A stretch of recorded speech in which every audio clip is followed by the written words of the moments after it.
Je ressens ces temps-ci des personnes du passé qui se sont éloignées, qui ont pu vous ghoster, mettre un silence entre vous, sans explication du jour au lendemain. Ces personnes ressentent actuellement un véritable décalage dans les relations qu'elles vivent. Elles pensent à vous. Vous leur manquez. Car il y avait avec vous quelque chose qu'elles n'ont jamais trouvé ailleurs. Elles avaient besoin d'expérimenter par le manque afin de réaliser leur valeur, mais aussi votre propre valeur. Il y a quelques années, je recevais le chiffre 4 et de temps en temps, il revient. Il fait référence à de nombreuses choses dont j'ai déjà parlé. Aujourd'hui, il peut faire référence à l'œuf cosmique. Donc, au retour aux sources, à la mémorisation de ses origines, mais pas seulement. Pour moi, aujourd'hui, il fait aussi référence au fait de spiritualiser la matière, le corps. Alors, qu'est-ce que cela veut dire ? Il est important de ne pas vivre sa spiritualité que dans le mental ou que dans l'émotionnel. Donc, il est important de vivre dans son quotidien la spiritualité, mais j'y reviendrai un petit peu plus tard. Tout ce qui est en haut est en bas, au niveau du corps également. J'en ai parlé dans mon livre Révélation. Ce qui sort du bas est en corrélation avec ce qui sort de notre bouche. Ce qui sort du bas ne peut pas être mensonger. Ce qui sort de la bouche est une autre histoire. Tout ce qui est en moi est à l'extérieur de moi, et inversement. La mâchoire et le bassin sont physiologiquement connectés et l'un affecte l'autre. Si la mâchoire est détendue, les fesses le seront, et inversement. La relation entre l'utérus et la mâchoire est une connexion embryonnaire. Lors de la fécondation, les cellules se divisent et l'une devient membrane oropharyngée qui formera la bouche et l'autre membrane cloacale qui forme les vertures des traits urinaires, reproductifs et digestifs. Les deux membranes restent connectées même lorsque la colonne vertébrale se développe. De plus, une couche mince de tissu facial enveloppe et maintient notre corps unifié et aligné, et cela inclut une ligne faciale du bassin jusqu'à la mâchoire. Lorsque nous observons le bol pelvien avec la hanche qui s'articule et lorsqu'on regarde la mâchoire, les deux ont des structures anatomiquement similaires. Quand on vit une émotion, un trauma, un choc, on serre les fesses, on serre les mâchoires. Et depuis quelques jours, et ce matin au réveil, je ressentais un durcissement au niveau du chakra racine. Mais ce matin, on me montrait aussi ma mâchoire. Et j'ai pensé au fait de spiritualiser la matière, d'enraciner la spiritualité. Il est question d'équilibre entre le corps, l'âme et l'esprit. Hier, je discutais de souvenirs que j'ai pu avoir avec une personne qui s'est trouvée en déséquilibre émotionnel lorsque je lui ai fait part de certaines choses. Ressentant les énergies, les émotions, les douleurs, en présence, à distance, j'ai cru que c'était moi, en fait, qui était en déséquilibre émotionnel. En fait, c'était cette personne qui, à l'époque, ne gérait pas ses émotions, donc en déséquilibre émotionnellement à ce que je lui disais, et cette personne m'a ghosté pour ne plus ressentir, au lieu de regarder en profondeur pourquoi ce que je disais provoquait de telles émotions afin de comprendre ce qui se jouait. Alors je ne dis pas cela pour que cette personne ressente de la culpabilité si elle m'écoute, mais pour expliquer un mécanisme comportemental en lien avec nos conditionnements, nos blessures. Ces derniers jours, j'ai constaté chez un jeune homme qu'il aimait se créer du stress. Il lui arrive des petites choses sans grande importance dans la vie, comme chacun. Il stresse comme s'il venait de lui arriver quelque chose de dramatique, comme si la fin du monde allait arriver. Il peut aussi se mettre en retard et en fait, il perd du temps car il n'est pas ancré. Il est à l'ouest. Il est dans ses rêveries. Et ensuite, lorsqu'il se met en retard, eh bien, il est stressé. Donc je disais qu'il provoquait ces situations où ce stress pour se donner l'occasion de ressentir des émotions. Enfin, on l'a placé dans le stress en permanence, donc il reproduit. Pour alimenter ce conditionnement, il crée des situations afin de reproduire ce qu'il connaît. Et ça, c'est de l'ordre de l'inconscient. Ces modes de fonctionnement peuvent à la longue créer de la colère, une colère qui sera enfouie, une colère qui sera inconsciente. Derrière cette colère se cache la tristesse et derrière cette tristesse se cache la joie d'être. Et en alimentant ces modes de conditionnement, ces modes de fonctionnement, on s'empêche d'être dans la joie d'être pour reproduire des modes de fonctionnement que l'on connaît.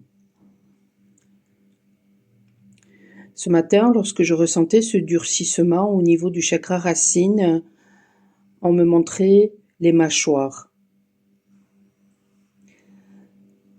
Et je sais que le bassin est aussi relié au troisième œil, ce qui est normal car il fait partie de la zone ORL, tout comme les mâchoires.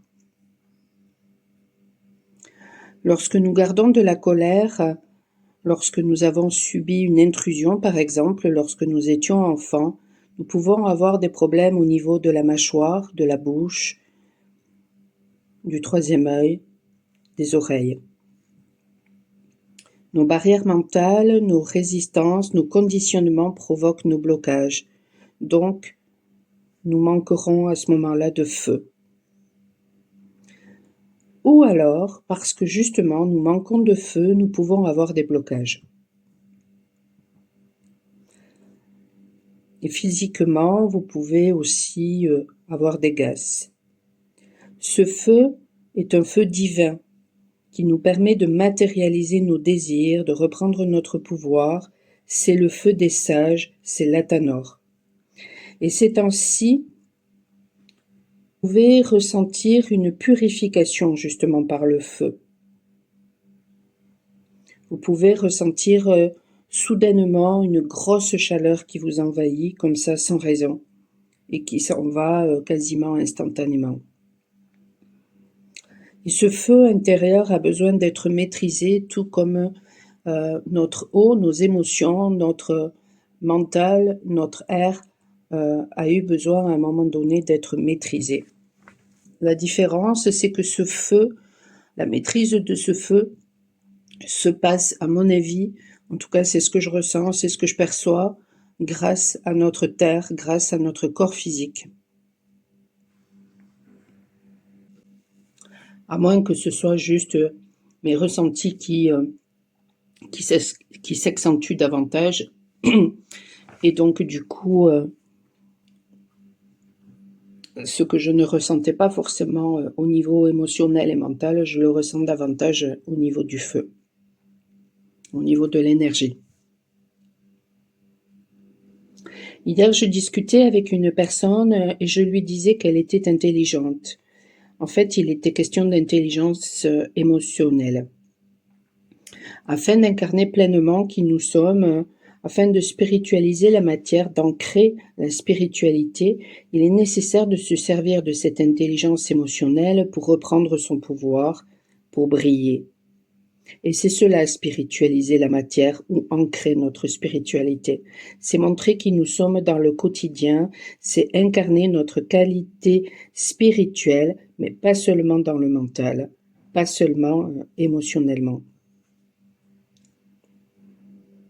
Avoir des idéaux et ne pas les appliquer est être dans l'ego spirituel et c'est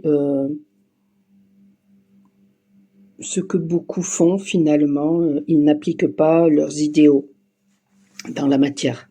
Spiritualiser la matière, c'est être qui nous sommes au-delà des apparences. Dernièrement, lors d'un soin, une cliente voulait la paix. Son mari l'entretient dans le conflit pour la maintenir dans le lien, dans la relation. Ma cliente, figée par la peur, ou alors justement voulant contrôler la situation, se victimise parfois. En faisant cela, elle nourrit le conflit. Je lui ai dit que si elle voulait être la paix, il était nécessaire qu'elle soit la paix qu'elle voulait avoir dans sa vie.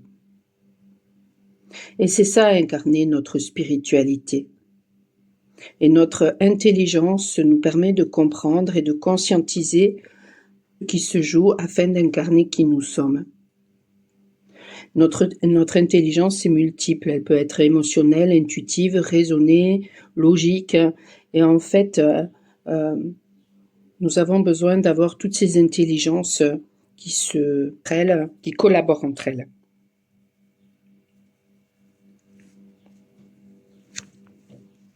Dernièrement, j'ai posté sur ma page Facebook une vidéo parlant d'une personne mondialement vénérée, alors que visiblement, elle n'incarne pas dans la matière ce qu'elle prône, ce qu'elle proclame. Ce qui m'a été envoyé ces derniers temps, ce sont des choses justement qui remontent à la surface afin que les vérités éclatent. Des vérités que nous avons pu dire il y a une dizaine d'années, et les révélations en fait nous donnent raison actuellement. Mais je dirais que ça n'est pas tellement ça l'important. L'important, c'est justement de constater que grâce à ces vérités qui remontent à la surface, des vérités que l'on a pu justement proclamer et on s'est fait traiter à l'époque lorsqu'on a dénoncé ce genre de vérité, eh bien, cela prouve qu'il n'y avait pas besoin finalement de chercher à avoir raison, il n'y avait pas besoin de chercher à convaincre, on y a perdu notre énergie parce que personne qui ne veut pas voir, elle ne verra pas, et lorsque on essaye de convaincre, eh bien on perd notre temps. Lorsqu'on avance pour soi, on permet à l'univers de faire son travail, et les vérités remontent à la surface. Mais lorsqu'on veut absolument essayer de convaincre, eh bien, ou de contrôler les choses, eh bien à ce moment-là, on bloque l'univers dans son travail.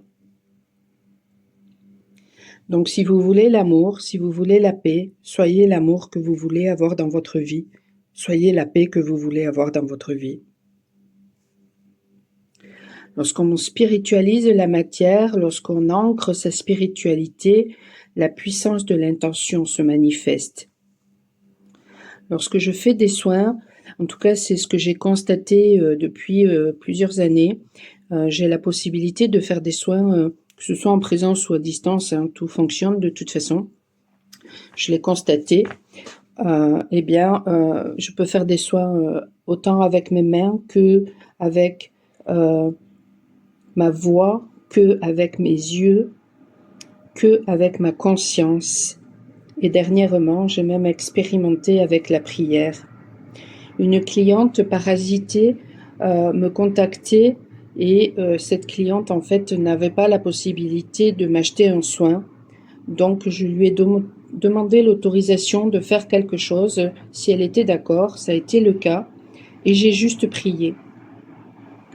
Et quelques heures plus tard, elle me témoignait que elle se sentait soulagée. C'est pour ça que je vous dis, ne sous-estimez jamais la puissance de l'intention. Mais si les choses fonctionnent comme des bénédictions, elles peuvent aussi fonctionner justement comme des malédictions également. Depuis des millénaires, au travers des différents pays, des différentes civilisations, des différentes voies spirituelles, il a toujours été question d'esprits démoniaques. Alors on peut les appeler des djinns, des fantômes, des entités, des gobelins, des daivas, des narakas, des oni, des énergies impures, menteuses, on peut appeler ça le bas astral ou des démons, peu importe le nom qu'on leur donne. De par le monde, ces énergies-là ont toujours été mentionnées. Elles ne sont pas les mêmes selon où l'on se situe dans le monde. Mais avec les voyages, ces esprits, les esprits d'autres pays peuvent être ramenés dans notre propre pays. Du diable est de faire croire qu'il n'existe pas. Lors de mes pratiques d'exorcisme, il me faut négocier avec ces esprits. Ne pas vouloir conscientiser qu'ils existent est pour moi d'une grande naïveté et j'ai été extrêmement naïve. Il y a plus d'une dizaine d'années, je ne croyais pas en tout ça. Les personnes qui utilisent ces forces involutives font croire que justement, parce que vous y croyez, vous êtes naïf. Pourtant, ces personnes n'hésitent pas à faire appel à ces esprits pour manipuler. Et les plus grands de ce monde connaissent tout ceci et justement utilisent ces forces-là pour manipuler les populations. D'autres n'y croient pas, non pas pour manipuler, pour faire croire en tout cas que voilà qu'elles n'y croient pas et pour manipuler, plus exactement, mais parce que voilà elles ne veulent pas voir par peur, tout simplement par conditionnement. Et le risque justement pour ces personnes, c'est d'être manipulées par ces forces. Lorsque je fais des pratiques d'exorcisme, en fait, c'est un combat qui se joue, c'est une négociation. Donc, pour incarner sa lumière, il est nécessaire de conscientiser qu'il existe des forces évolutives, mais aussi des forces involutives. Et ces forces involutives veulent nous manipuler. Et ces forces, elles sont autant à l'intérieur de nous qu'à l'extérieur de nous. Donc, spiritualiser la matière, ancrer notre spiritualité, c'est aussi passer par le fait de sortir son épée, de s'imposer, de se respecter, mais aussi de se faire respecter, de se battre pour soi, de se choisir. Les dieux, en fait, les archanges, ont un côté positif, un côté négatif, et dans le monde de l'au-delà, il y a des conflits, tout comme sur Terre. Donc, croire que tout ceci n'existe pas, c'est se laisser manipuler, justement. Ancrer notre spiritualité, c'est montrer qui nous sommes dans la matière, c'est vivre notre spiritualité au quotidien, et donc ça passe par l'acceptation pleine et entière de nos ombres, de notre lumière. Et c'est justement apprendre à utiliser notre ombre pour qu'elle soit au service de notre lumière. C'est comprendre que les ombres qui sont à l'extérieur de nous, finalement, elles sont en nous. Peut-être que nous avons appris à les maîtriser, mais que face à nous, les personnes qui essayent de nous envoyer des mauvaises choses, elles aussi doivent apprendre justement à les maîtriser. Et donc, face à ça, il faudra agir en conséquence. Donc aujourd'hui, on nous demande d'ancrer notre spiritualité, ou à un moment donné, en tout cas dans le parcours, on nous demande d'ancrer notre spiritualité. Et justement, ça demande de vivre non seulement les choses au quotidien, mais de sortir aussi de cet ego spirituel qui nous maintient juste dans « je prône quelque chose, je proclame quelque chose », mais dans la matière, je ne suis pas en adéquation avec ce que je proclame.